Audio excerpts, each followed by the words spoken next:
Su canal, Juan de Jesús Sánchez, presenta en El Impulso el Evangelio de Jesucristo, palabra poderosa y eficaz, su historia, la doctrina y el contexto teológico.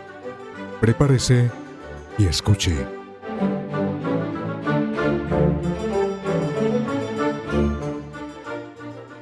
Y tenemos siempre toda esta inquietud de saber, Pastor Celis, qué es el Renacimiento y cuáles son los elementos centrales de este movimiento. Bueno, muy bien. Efectivamente, como el mismo término etimológicamente puede decirlo, es un renacer de la vida cultural europea, especialmente de todo lo que comprende la cultura occidental. Es necesario y menester hablar de este tema porque la reforma del siglo XVI, que es el tema más amplio que se está tratando en este programa, que usted, hermano Juan, pues ha conducido ya por algunos minutos, bastantes ya. Es importante ver la conexión que tiene la reforma con ese periodo anterior que se llama el Renacimiento y que justamente agarra la reforma.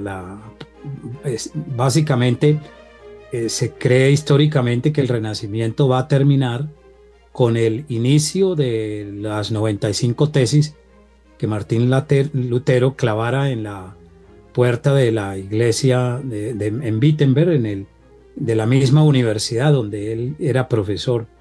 Entonces, el Renacimiento esencialmente es eso, un renacer de la cultura y marca una etapa muy importante, muy especial en la historia del mundo occidental y por lo tanto del cristianismo o de la iglesia cristiana, que en aquellos tiempos pues, todavía era la iglesia católica romana.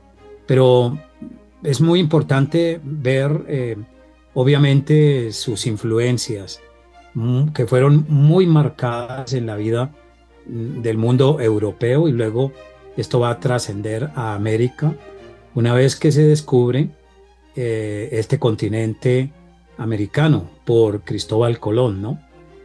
Bueno, en la cultura en realidad esto comienza en Italia con un renovado interés muy marcado en el estudio de los clásicos de la literatura griega antigua y de ahí que muchos historiadores le hayan dado el título o el epíteto de el renacimiento del humanismo. Y creo que este es un concepto muy bien dado porque se trató de un avivamiento del puro humanismo, pero que luego voy a comentar un poquito más, pero a grosso modo, el significado de esta expresión. En lo intelectual, pues suele considerarse a un italiano llamado Petrarca, que murió en el año 1374 y se conoce como el primer humanista, ¿no? Y el Renacimiento fue justamente ese periodo intenso, un examen muy grande que se hizo el hombre en aquellos tiempos, pero los renacentistas querían buscar también el verdadero sentido de la existencia humana, hacia dónde iba la historia, para dónde va el ser humano, sabiendo que solamente vivimos un periodo de tiempo muy breve en esta tierra. Entonces, hay que decir que en gran medida el Renacimiento ocurre por el fracaso de la Iglesia Católica Romana. Ya en los siglos que preceden al siglo XIV, como fue el periodo conocido por los historiadores de la Iglesia como el periodo babilónico que va del siglo, especialmente el siglo X hasta el siglo XIII, un periodo muy oscuro de la Iglesia Católica Romana. Lo han llamado así varios historiadores, el periodo babilónico o el periodo más oscuro de la Iglesia Católica Romana. En vista de ver ese fracaso de la iglesia romanista, pues el europeo dijo no, realmente no vamos a caminar por el lado de la religión, no vamos a querer ser guiados por el cristianismo ni religión alguna.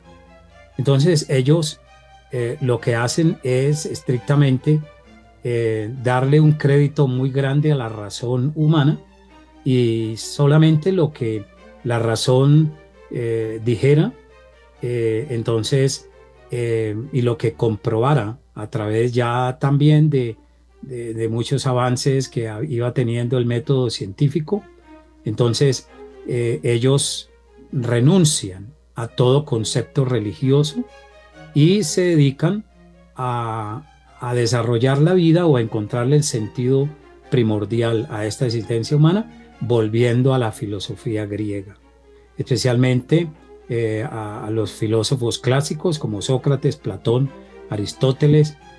También hicieron eco en el neoplatonismo y en el estoicismo y el epicureísmo, que eran las filosofías más trascendentales e importantes en la Grecia antigua, y que el cristianismo también se las va a encontrar en el inicio de su fase ya saliendo del judaísmo, ¿no? Entonces, eso estrictamente, pero también tuvo una repercusión en las artes. Es un renacer de la cultura centrado en el ser humano, estrictamente.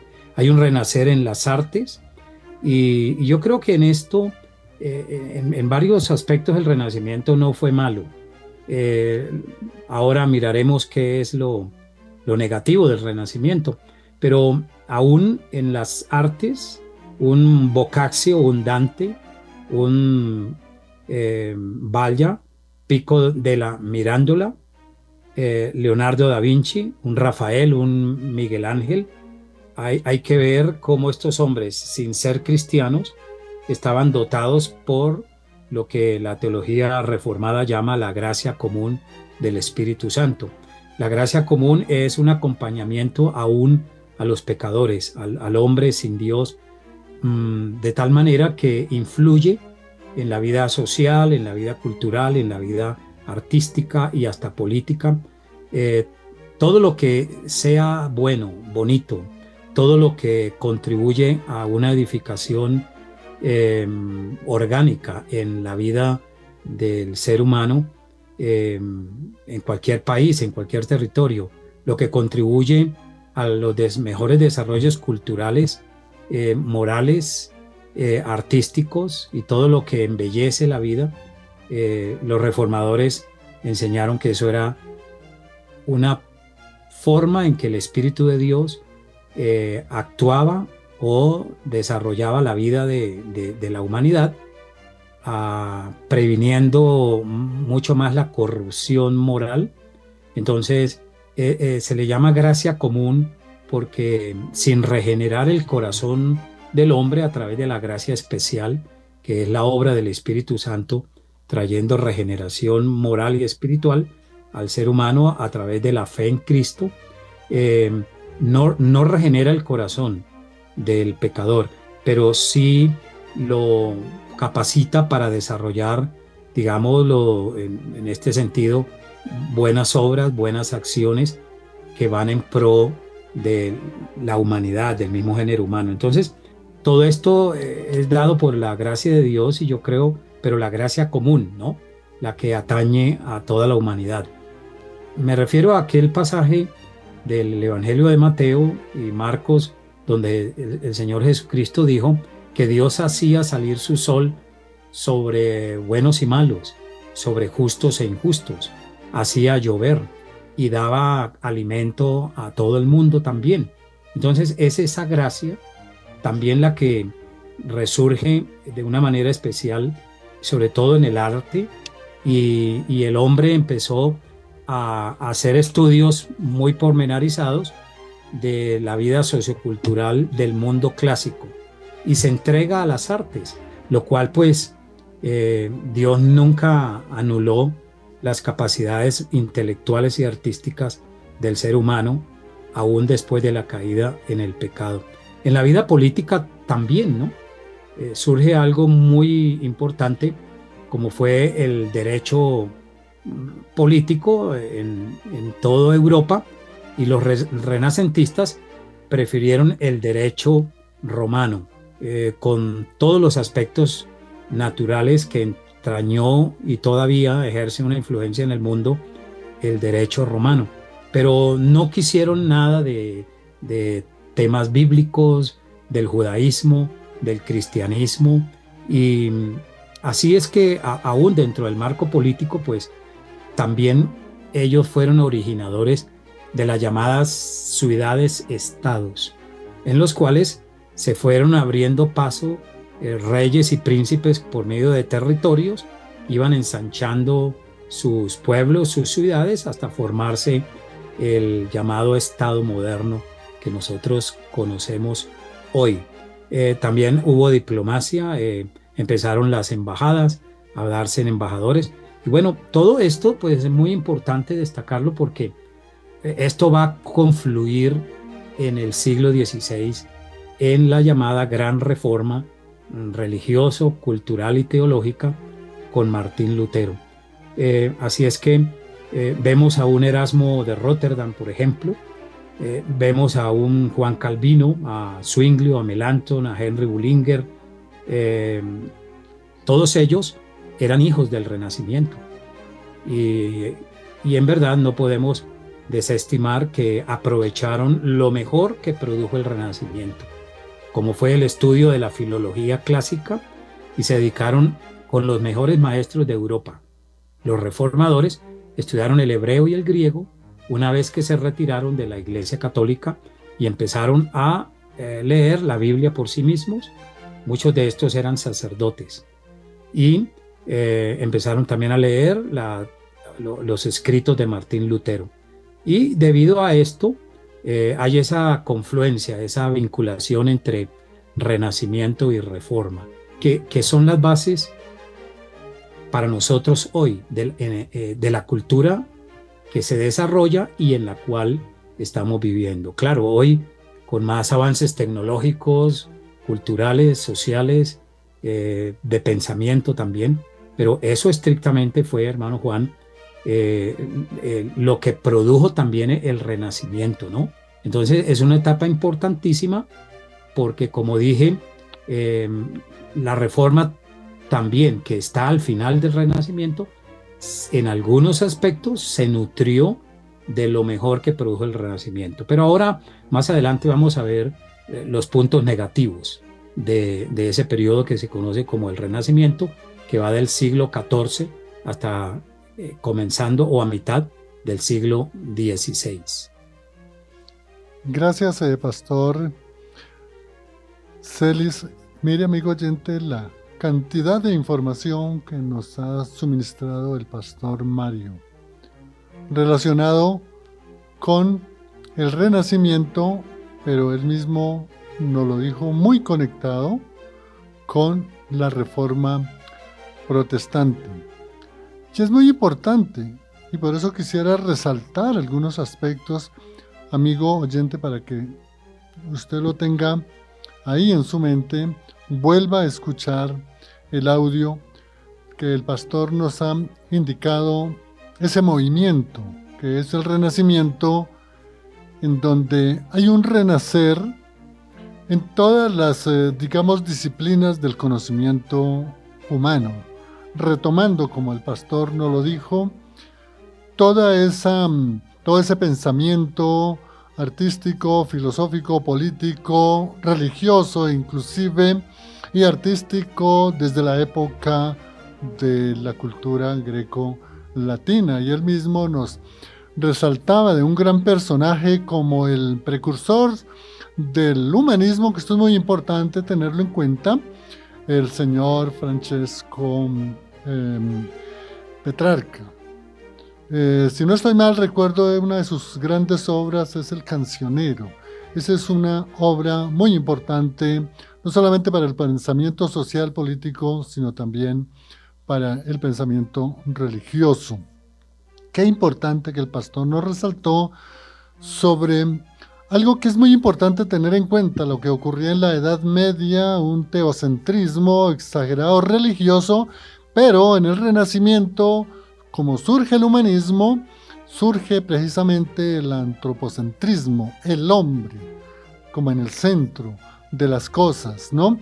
Y nos hablaban también de, digamos, una de las causas de la Reforma Protestante, vamos a decirlo así, no lo dijo el pastor, pero retomo estas palabras como la avaricia, la codicia y la caída de la parte inmoral, digamos, de los dirigentes en ese entonces llamado no solamente los estados papales o estados pontificios, sino junto también con una gran institución político-civil hasta religiosa que era el Sacro Imperio Romano Germánico. Muy importante, amigo, toda esa relación de grandes personajes, de grandes hombres, desde la literatura con Boccaccio hasta las artes, en la pintura con Da Vinci, en la arquitectura con Miguel Ángel, en la escultura también Miguel Ángel tiene 3 grandes obras, el David, la Pieta y Moisés. Y mire que todos esos personajes que nos hizo saber también dentro del conocimiento de la política, en el caso de Dante Alighieri, el caso del autor del Príncipe, Maquiavelo, y otra serie de personajes, amigos, que hay que tener muy en cuenta, porque esto es importante para poder entender la Reforma. Nos habló algo también que era esa, digamos, en la Edad Media, en esos estados de señorío, los grandes castillos. Cuando viene el humanismo, viene la parte de la importancia del hombre, se empieza a un nuevo nacimiento de unos estados de esa época, que eran agrupaciones pequeñas que formaban parte del Sacro Imperio Romano y que se llamaban, si no estoy mal, los electores.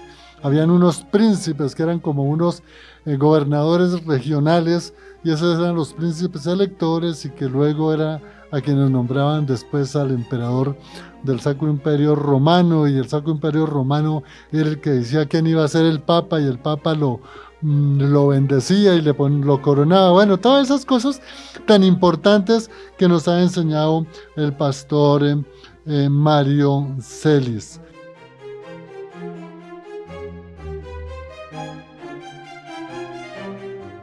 Vamos a preguntarle al pastor por qué el Renacimiento se le llama un avivamiento de humanismo o del humanismo. Bueno, mi estimado doctor Juan, mire, en realidad esta pregunta es sumamente importante.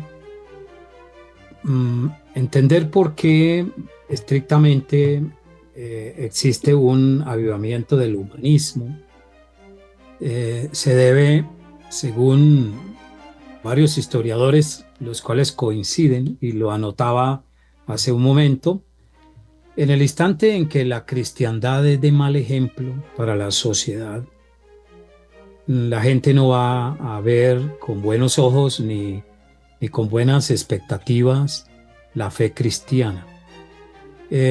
Nuestro Señor Jesucristo, hablando del mundo judío, en la carta a los romanos, decía el apóstol Pablo,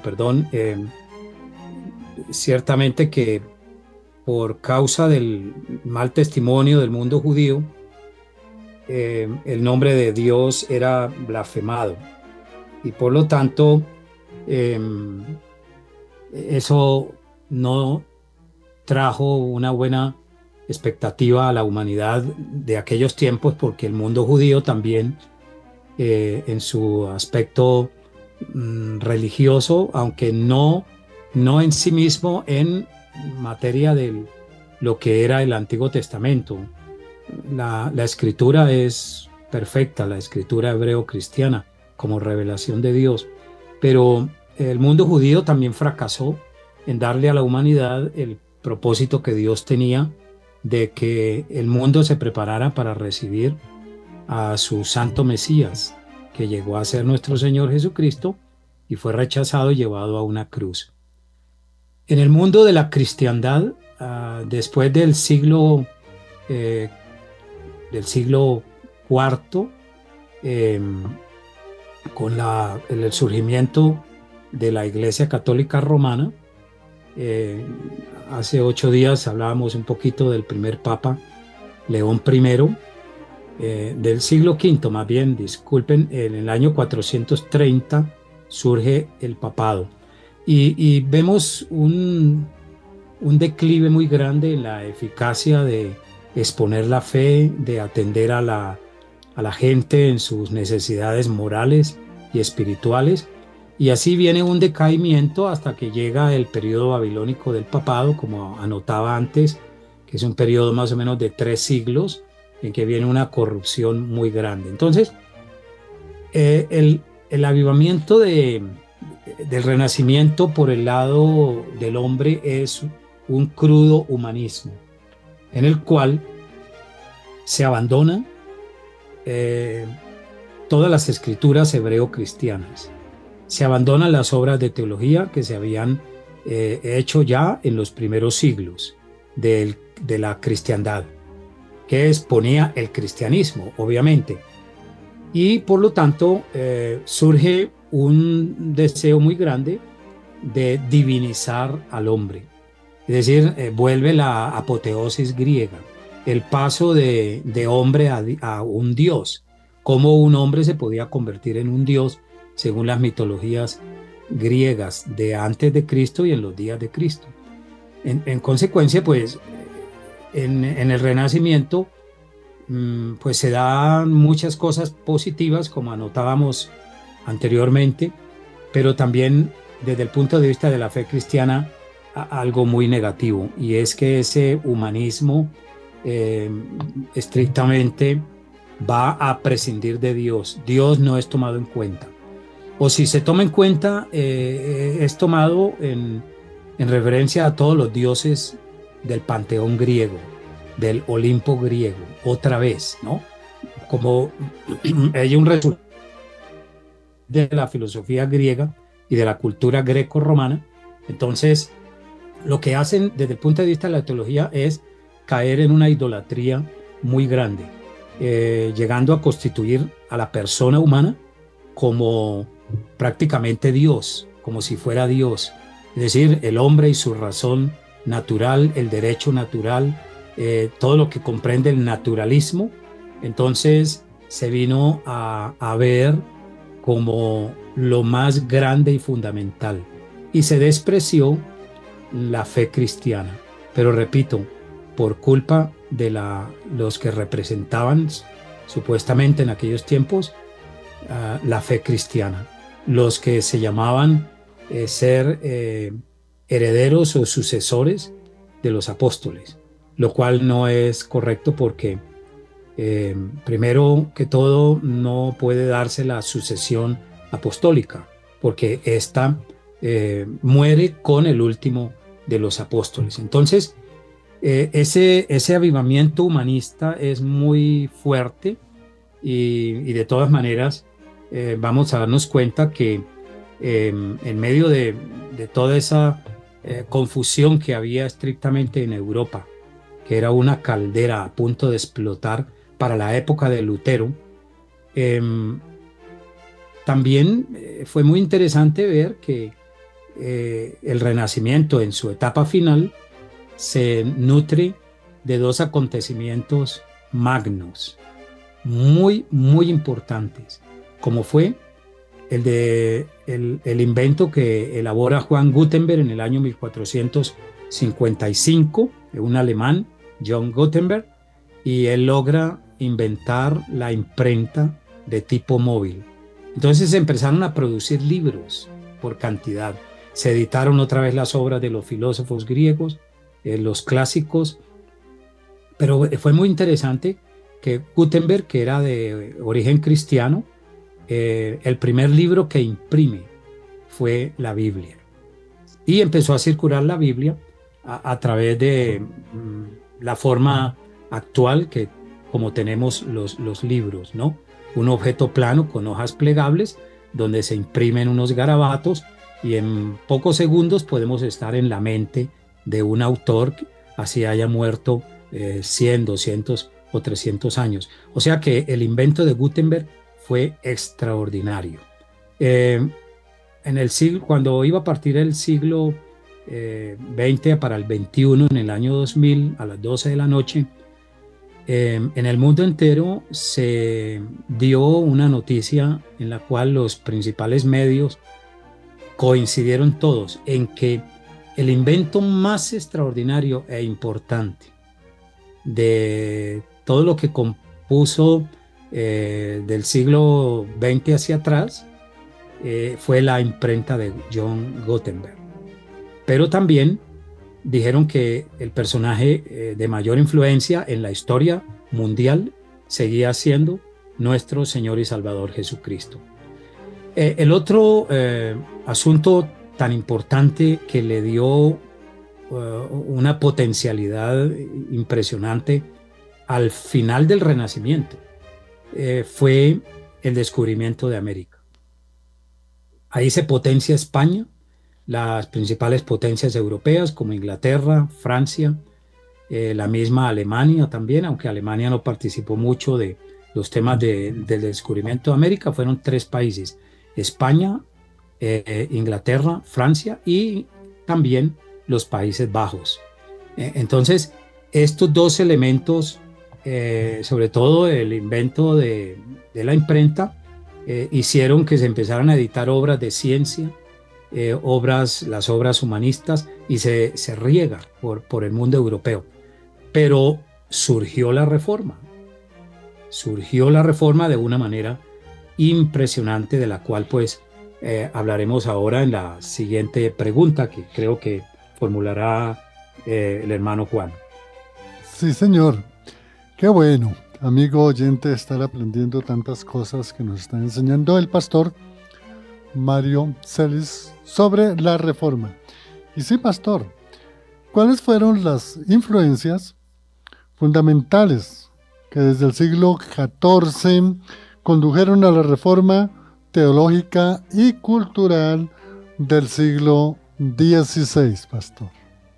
Bueno, es una pregunta muy importante también, porque desde el punto de vista religioso y teológico, vamos a ver que es este factor de la historia y de la vida de la humanidad que produce un evento sumamente rico y extraordinario, porque una vez que John Gutenberg edita la Biblia, se empezó a distribuir. Y la gente en Europa, especialmente los nobles, las personas más influyentes económica y políticamente, empezaron a leer también las escrituras que ya circulaban, sobre todo en idioma latín. El latín era el idioma internacional de aquellos tiempos, como lo es hoy el inglés.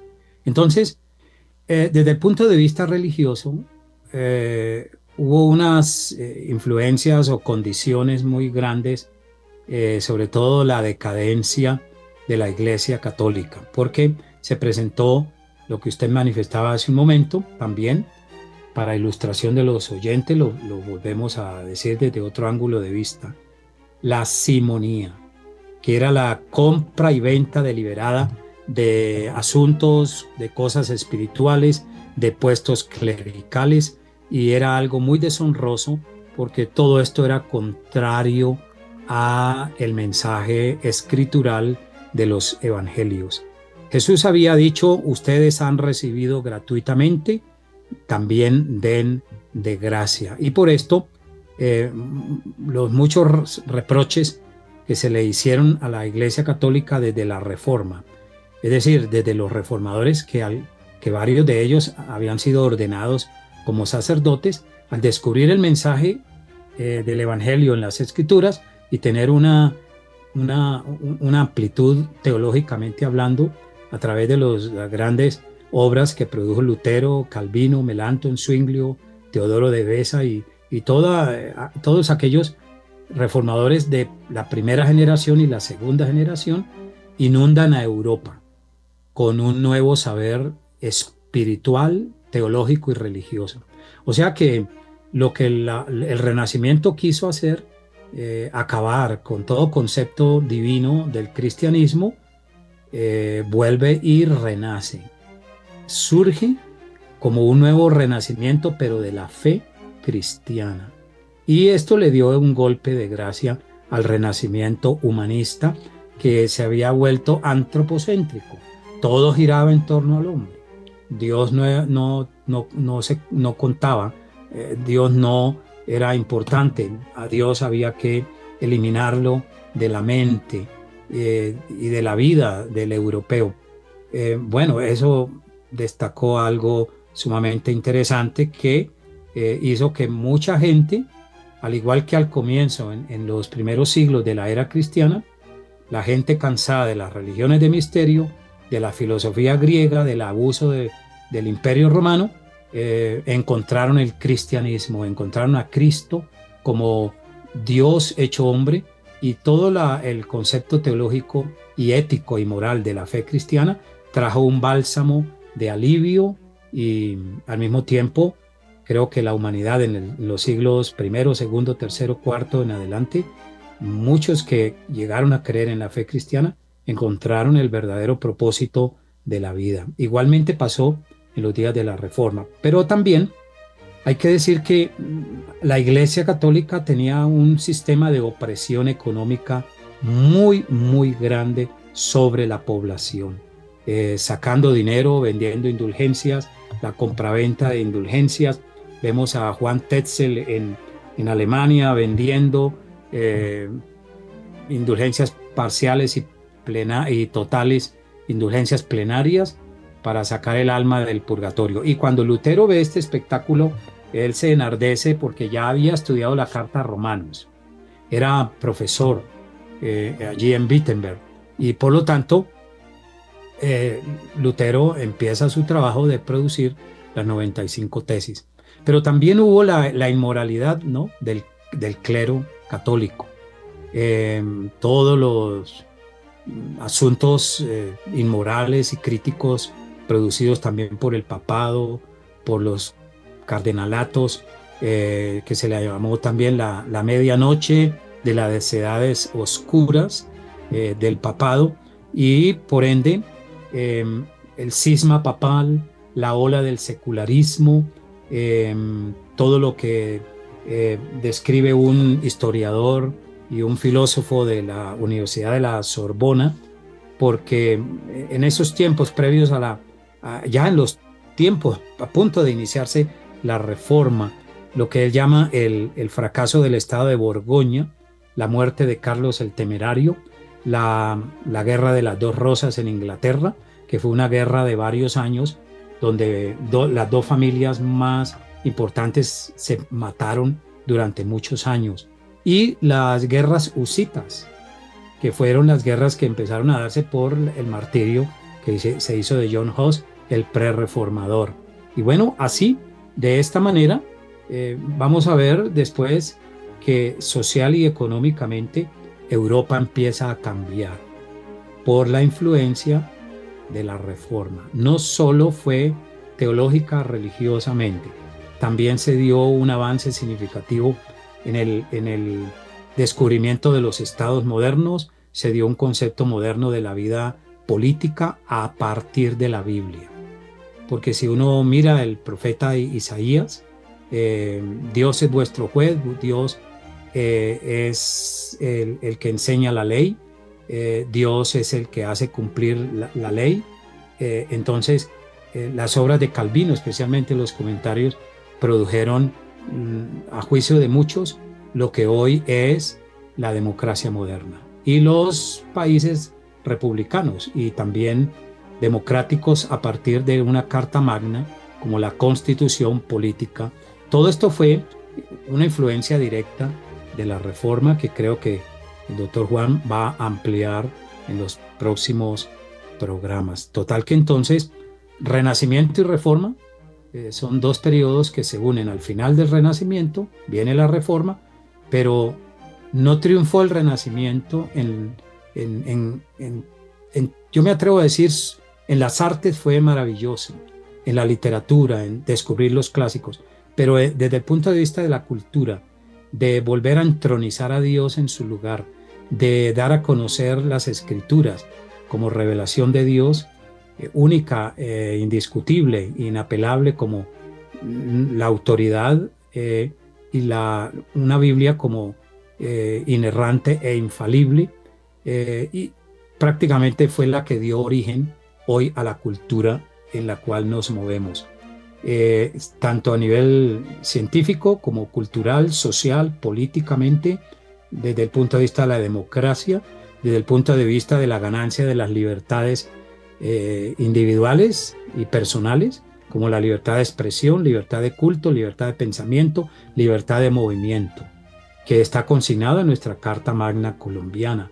Y todo lo que tenemos en América Latina, en Norteamérica, en la Europa occidental y ya en la humanidad entera, porque hasta China ya se abrió y está dándose cuenta que el sistema socialista y comunista que se origina con Mao Zedong, pero bajo la influencia de Rusia, Karl Marx y Lenin, no les daba las verdaderas libertades y el desarrollo que hoy ha adquirido China.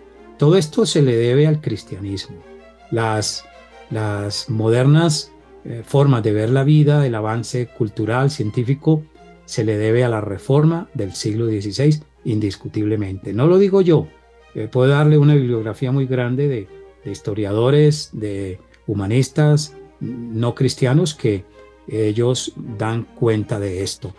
O sea que el mensaje de Cristo sigue siendo único, vital y especial para encontrar la vida eterna, el perdón de los pecados y encontrar en Cristo la verdadera realización de la vida. Eso era lo que queríamos compartir hoy, queridos oyentes, estimados hermanos, hermano Juan, y muy amable de nuevo por su gentil y maravillosa invitación.